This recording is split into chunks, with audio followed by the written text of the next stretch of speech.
Bem-vindos ao Nota 20 desta semana, programa da Rádio Observador em parceria com a Iniciativa Educação. Professor Nuno Crato, viva! Viva, como está? No programa de hoje vamos ajudar os professores a desenvolver estratégias para prepararem boas aulas online e perceber quais os benefícios da educação online. Vamos fazê-lo com a ajuda da investigadora Ludmila Nunes, que se vai juntar a este Nota 20 a partir dos Estados Unidos. Mas antes vamos aos resultados da sondagem. Foi perguntado aos nossos ouvintes qual a duração ideal das aulas online. Uma aula de 50 minutos ou duas aulas de 15 minutos? 61% respondeu uma aula de 50 minutos. Professor Nuno Crato, foi uma resposta conservadora. Ficou surpreendido com a escolha dos nossos ouvintes? Fiquei talvez um pouco surpreendido, sim. Sim, talvez fique. Talvez. Acho uma resposta natural. Eu estive a ver os comentários que estão no Twitter e achei comentários interessantes, porque de facto a pergunta estava feita de tal forma que era um bocadinho difícil decidir, porque são 15 minutos duas vezes ou 50 minutos, que é mais tempo. Mas a ideia que estava aqui subjacente é que às vezes vale a pena concentrar as atividades em pequenos espaços de tempo de forma direta, concentrada, e intervalar essas atividades. E, portanto, eu responderia que mais valem duas vezes 15 minutos do que uma vez 50 minutos. Mas também, como alguns comentadores disseram no Twitter, depende das matérias, depende de uma série de coisas. Eu acho que isto é interessante e deixo-me falar aqui de uma técnica conhecida, muito conhecida sobretudo no mundo da gestão, que é a técnica do Pomodoro. Foi uma técnica inventada por um estudante italiano. Pomodoro quer dizer tomate em italiano. E ele estava-se a referir àqueles relógios, àqueles despertadores que existem de cozinha, antigamente tinham a forma de um tomate, que se rodavam para o fim de 25 minutos, dar o alarme e dizer pronto, já está cozido, vamos lá buscar isso. Ele quando estudava exatamente assim. Ele punha 25 minutos, estudava 25 minutos muito concentrado, depois parava, descansava um bocadinho, depois concentrava-se outra vez outros 25 minutos. E de facto, eu julgo que hoje a nossa psicóloga de hoje, a Ludmila, muito bem-vinda, vai falar um pouco sobre isto, que é a vantagem de ter concentração e ao mesmo tempo do espaçamento, de poder ir intervalando as coisas. Muito bem, vamos ao sumário do programa de hoje. Que recursos e estratégias devem ser adotados para tornar a educação online mais eficiente e que benefícios podem advir de uma educação à distância? A investigadora Ludmila Nunes é a convidada do Nota 20 desta semana. Começou a estudar Psicologia por acaso. Na hora de escolher o curso nos formulários de acesso ao ensino superior, entregou a sorte a uma amiga, ficou colocada em Psicologia e nunca mais parou de estudar a mente humana. É escritora científica para a Association for Psychological Science dos Estados Unidos, é doutorada em Psicologia pela Universidade de Lisboa e desenvolveu investigação na área de memória humana e aprendizagem em diversas universidades. E deu ainda aulas nos Estados Unidos e foi revisora para várias publicações científicas. Ludmila Nunes, bem-vinda ao Nota 20 desta semana. Olá, obrigada. Vamos começar pelo desafio que estes tempos colocaram aos professores e aos alunos. Que estratégias devem os docentes adotar agora que estão a converter as aulas presenciais em aulas online? Sim, portanto as estratégias básicas não são assim tão diferentes daquelas estratégias que os professores já devem adotar numa sala de aula mais tradicional. Como Clark em 2001 disse muito bem, não são os meios que importam, são as estratégias em si.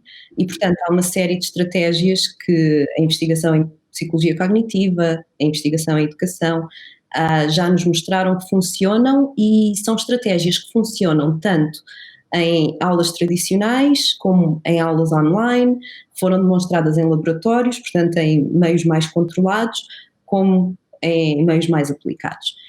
Essas estratégias, temos muitos professores a ouvir-nos que querem já tomar notas sobre aquilo que a Ludmila tem para dizer. A mais básica de todas e mais falada é a prática de recuperação, ou seja, testar os conhecimentos e tornar a testar os conhecimentos. Não estamos a falar de testes para avaliação, estamos a falar de testes que ajudam os alunos a de facto consolidar a aprendizagem que fizeram. Portanto, incluir vários episódios de teste nestes ambientes online e nas aulas online é extremamente importante. E é muito importante que estes testes, que os alunos recebam feedback após estes testes. Não é apenas fazer o teste só por si, mas é importante que esteja preparado uma explicação daquilo que está certo ou errado. Ludmila, posso fazer uma pergunta? Agora, eu ouvi dizer, eu li alguns num estudo vosso, que há uma espécie de tempo ideal para isso, ou seja, que o feedback não deve ser dado imediatamente, deve ser esperado algum tempo. O que é que se sabe sobre isso?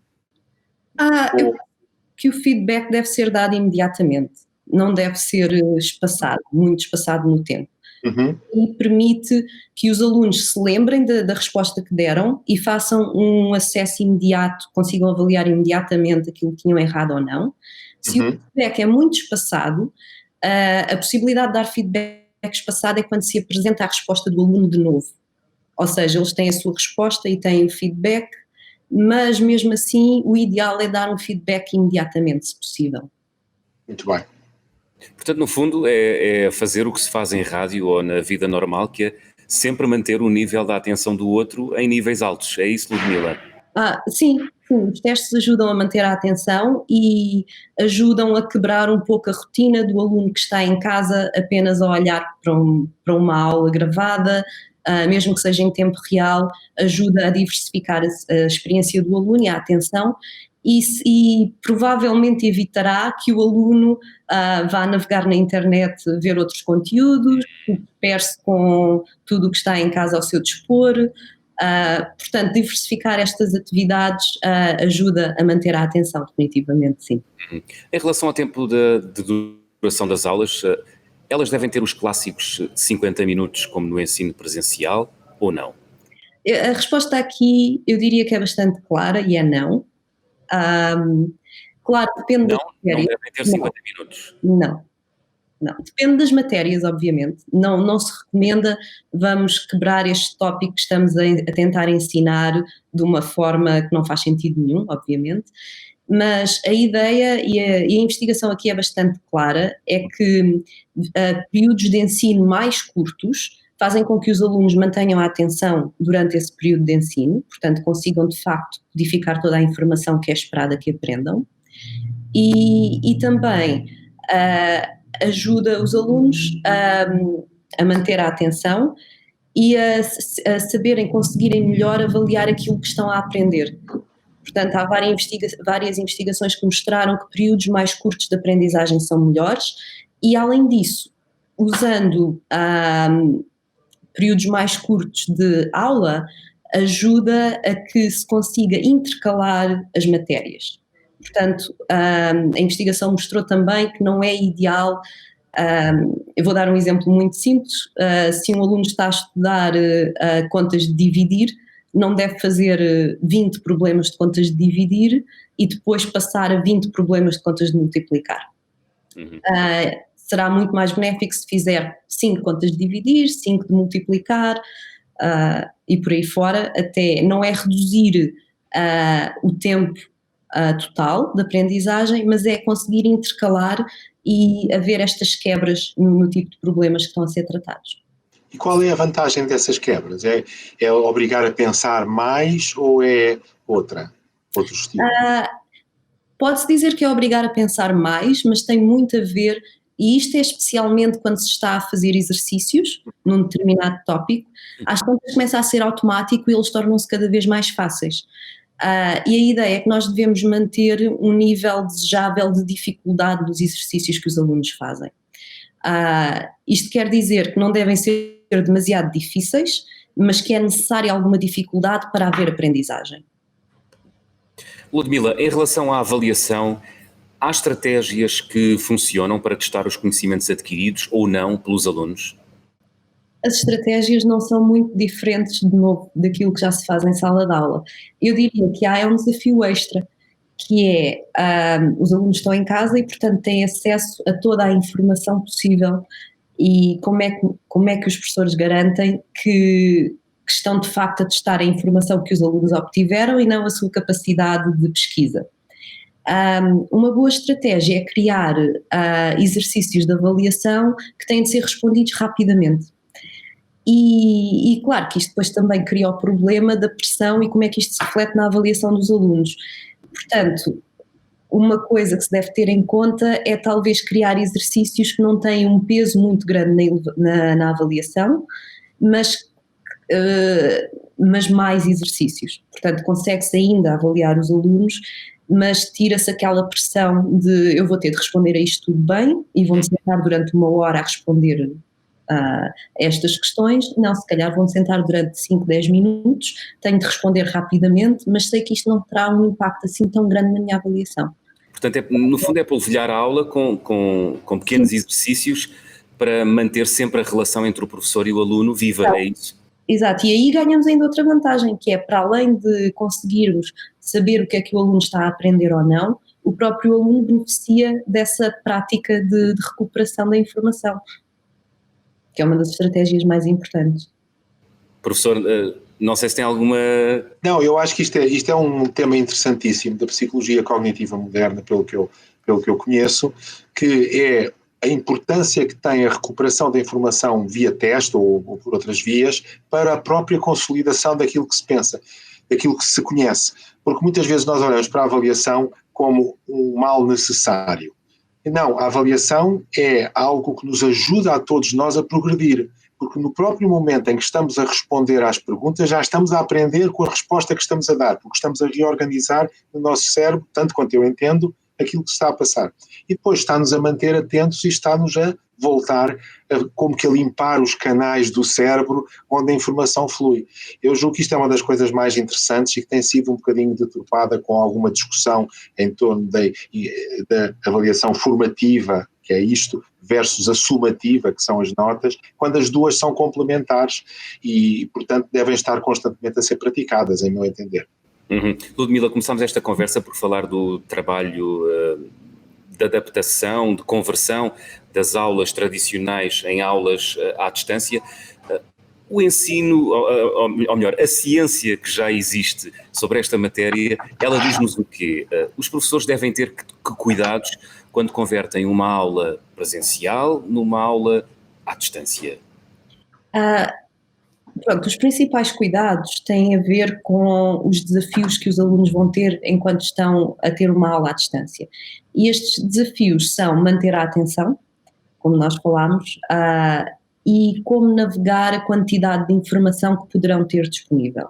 Claro que depois há outros desafios, como todos os alunos têm acesso a computadores, têm acesso à internet. Isso é outra parte de desafios que eu não estou qualificada para falar, infelizmente. Mas os cuidados são implementar estas estratégias que nós já sabemos e muitas vezes dar aulas online pode até ajudar a implementar estas estratégias. Por exemplo, a parte do espaçamento, um artigo recente de 2019 mostra exatamente isto, que os alunos aprendem muito melhor por curtos períodos de tempo, que são espaçados e são intercalados. Os tópicos que os alunos estão a aprender vão variando. Isto mantém a atenção, facilita a aprendizagem. Portanto, isto será um cuidado principal que os professores podem ter. Em vez de fazerem a tal aula de 50 minutos, podem fazer 2 aulas de 25 ou 2 aulas de 20 e 10 minutos no meio, ou para uma pausa, ou para um teste. Eu faria um teste. Portanto, a parte do espaçamento e intercalar as aulas permite também implementar a prática de recuperação. Portanto, isso será talvez o maior cuidado. E depois, guiar os alunos ao máximo para que tirem partido da informação que têm disponível e possam usá-la para uma aprendizagem mais ativa. Portanto, isto é a perfeita oportunidade para fomentar uma aprendizagem ativa em que os alunos procuram o conteúdo e aprendem mais do que a pesquisar, do que a parte inicial de vamos obter a maior quantidade de conteúdo possível, possam também começar a aprender a criticamente selecionar bom material de mau material, porque temos tudo disponível online. Portanto, o cuidado é este, intercalar informação, espaçar a informação, usar aulas mais curtas, aproveitar, fomentar a capacidade crítica e de análise dos alunos e também dar sempre feedback, tentar acompanhar os alunos para aumentar o seu sentido de competência, mostrar-lhes que são capazes de fazer isto, porque é uma mudança muito grande. E estes factos são todos suportados por investigação. Nós temos um artigo online da Iniciativa Educação, que pode ser consultado e que tem esta informação toda representada. Sim. Eu julgo que isso é importante também, porque nós temos já um conjunto bastante razoável de artigos sobre estes temas, sobre o problema da dispersão, sobre o mito do multitasking, sobre a necessidade de fazer recuperação de conhecimentos. Nós temos já online no site da Iniciativa Educação uma série de artigos deste tipo. Temos um artigo do Kirchner sobre as 10 sugestões para aulas online. Portanto, uma série de informação que eu julgo que será interessante para os professores, porque é uma informação complementar. Claro que os bons professores sabem estas coisas, os bons professores, mesmo numa aula presencial, não passam a aula inteira. Isto é uma caricatura que as pessoas têm das aulas presenciais, porque não é verdade. Os bons professores estão à aula e falam de um assunto, depois fazem uma pausa, depois fazem um pequeno exercício, depois fazem perguntas, depois controlam a atenção dos alunos, depois vão verificando o que eles sabem e o que não sabem, para se adaptarem a si próprios. Portanto, no fundo, agora é redobrar esses esforços, julgo eu. Não será assim, Ludmila? Sim, exatamente. Será reforçar esses esforços e usar o ambiente online o melhor que se pode, porque mesmo os bons professores não tiveram de passar por isto. Portanto, há desafios extra, que plataformas usar, que programas usar, e depois há coisas tão simples que os professores podem nem se lembrar, porque, por exemplo, se calhar nem todos os alunos têm acesso à internet todo o tempo, ou um acesso estável, mas é muito fácil numa apresentação de PowerPoint fazer um exercício de prática de recuperação, em que os alunos veem uma resposta e até podem escrever em papel veem uma pergunta, peço desculpa, podem escrever a sua resposta até em papel e depois continuam a apresentação e têm um feedback imediato. Há coisas muito simples que podem ser usadas online. E há um recurso que é novo, que é o vídeo, e que é muito usado no ensino à distância. Também aqui há segredos, truques, Ludmila. Um bom vídeo destinado à aprendizagem, ele deve obedecer a que regras? Sim, há uma série de princípios baseados em muitos estudos. Vieram principalmente do laboratório do Richard Meyer, e ele tem um bom sumário disto tudo num artigo de 2008, portanto não é assim tão atual, mas há estudos mais atuais que dão algumas indicações, mas estes são mesmo os princípios que devem ser obedecidos para aumentar a aprendizagem. Nós também temos um artigo que saiu hoje precisamente sobre isso. Do site da Iniciativa Educação. Da Iniciativa Educação, exatamente. Certo.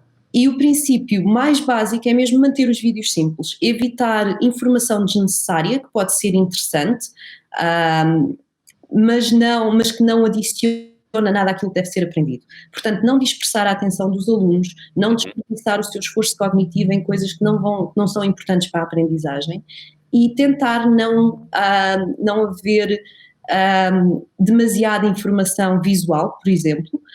E no exemplo de vídeos, e não estamos apenas a falar de vídeos criados pelos professores, estamos a falar de estratégias que ajudam a selecionar vídeos que já estão online.